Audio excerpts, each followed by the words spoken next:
in a Zionist free world.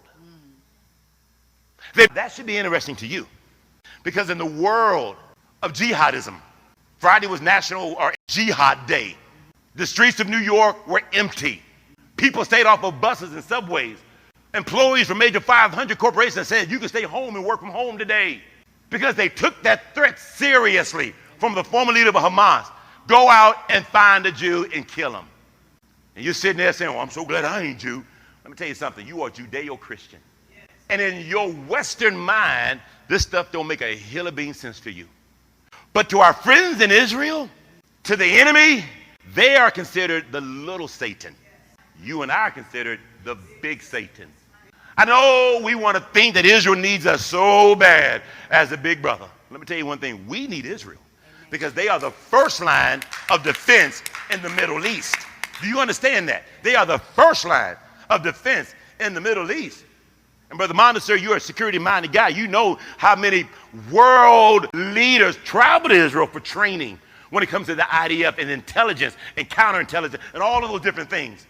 We need them to be strong and protected by God, because the same enemy that wants to wipe them out are the same enemies that want to wipe you and I out. I just want to bring you a little closer to the table. I want to bring you a little closer to the conversation. And Haman is this modern day Hitler, modern day Hamas, who says, let's rid the world of them. In fact, let's go to the next step, number 5.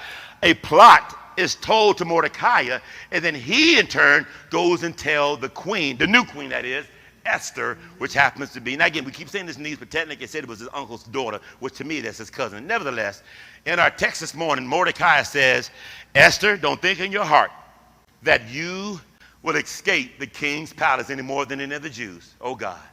For if you remain completely silent at this time, relief and deliverance will arise for the Jews from another place. But you and your father's house will die.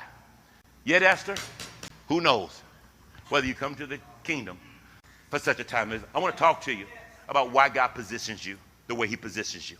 Why God has you, where he has you, why he has you, and when he has you. When I talk to the men tomorrow night, my goal is to inform, inspire, and encourage them to stand, to have a voice. Palestinians, I know many of them.